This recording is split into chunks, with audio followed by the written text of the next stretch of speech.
Every EV driver encountered this scenario. This charger doesn't work. What if I tell you can help the community improve the charging network and get something out of it? Encharge! Share your experiences and impressions at the charging station via Encharge. Give direct feedback, receive kilometers and stars, collect kilometers and exchange them for charging credits. Use the link in the description and get 20 kilometers for free. Hello everyone, this is the Kia EV3 and today I want to look if this car is a good everyday car. Can you use it every day? Is it a good daily driver? Here we have the key, we have locking, unlocking, hold this button to open the trunk, and then on this side we have the park getting out here and hold to turn on the ignition so you can keep the heat on. The car has a keyless entry, so when you get close to the car with the key, it unlocks and the door handles pop out. We have one annoying thing, the trunk doesn't have a gesture control to open. It does it automatically when you get close. It starts beeping and then it opens.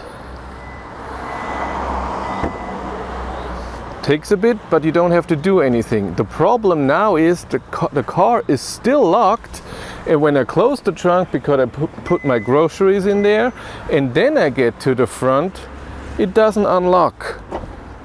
I have to do it by hand. The trunk is not very big, it's okay. We have a second floor that's very deep, but not straight. There's a lot of stuff in there, but I think you can take that out if you want to, then it's a bit more space. It's okay. We also have a front, but that's really tiny. Barely a charging cable fits in there. In the car, you need to press this EV button here behind the steering wheel, otherwise the car doesn't turn on, it just doesn't work. And when you have to turn it off as well, otherwise it will beep when you get out of the car. But you can leave everything on if you want to. If you want the heat to stay on, if you're just out for a few minutes or something, so you can just leave it on. You just have to deal with the beep. The good thing is, so when you turn this on and then put it into gear, you can drive.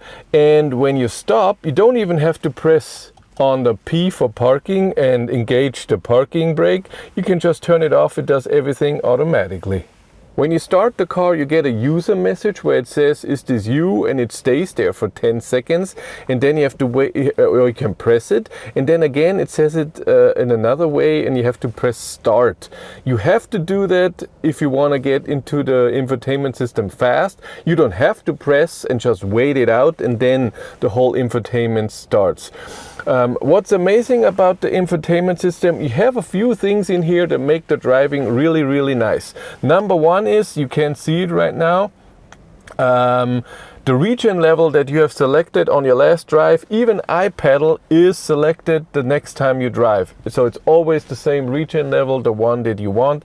That is amazing. Number two, when you press long the self-steering button, the lane assist is off, and when you press long the mute button, the speed limit warning is off right away. And then you have a favorite button here and a favorite button here, and you can put this on a lot of things. I have this on assist system and I have this on EV, so I can get into the EV view and see my driving data and stuff like this, preheating, and that is really cool. One thing I noticed that is a tiny bit annoying, it's this thing here. So this is filming you and looking at your eyes if you're paying attention. And it's very sensitive. So if you're looking on the road, but your eyes just go for 2 seconds to the right because there's a car or I don't know what, it starts beeping at you, hey, you're not paying attention to the road. And that's why I have my favorite button here for assist system, and I go to this and turn it off. Because annoying. The climate is interesting. You have everything you need in here and you can press all of this. So this is not something that you only see. You can press this and interact with it. We have driver only, which is amazing. So it only heats up and cools down the driver, not something else. So that saves a bit of energy. And I can switch everything, where the air goes, the airflow, recirculation, but I can also go into the climate settings like this and have it all a screen and then put it away. The only thing that's a bit troublesome is that it's a bit out of the way because the steering wheel is blocking. If you want to see what's my climate, you have to go over here. And then you also have real buttons down here where you can change the temperature and the airflow and where it goes down here, which is pretty cool. Of course, you have the function to preheat the car when it's parked at a schedule. So you can say every day in the morning at 6 a.m. please heat up to a certain temperature, and the same for the afternoons. You have 2 times and it can be repeated during the week. And you also have planned charging, so you can schedule charging, so you can put in please only charge at this time, which is also very cool. Something that's not so amazing is the driving data for the, I'm charging right now, so it's gonna beep at me the whole time. So this trip, the since start, resets itself every time you turn off the car and turn it back on. So if you're going on a little trip and you wanna see your consumption and you just go out to pee and turn it off, this is gone. So for this, you then need the long distance trip since the last reset, or since charging, which also resets itself automatically. But you can reset it too, I think. Yes, you can. As you've heard, the car likes to beep. So the trunk beeps a lot when you do the automatic opening. Then in here it beeps every time it shows you the charging screen. When you have iPedal on and you put the car in cruise control and then turn cruise control off, it beeps that it tells you that iPedal is active. So it beeps, but it beeps way less than Kia used to. So I'm really okay with it. The app is really good and you can do a lot of things, not just preheat the car, start charging, stop charging. You can also preheat the battery. You can see your range and everything.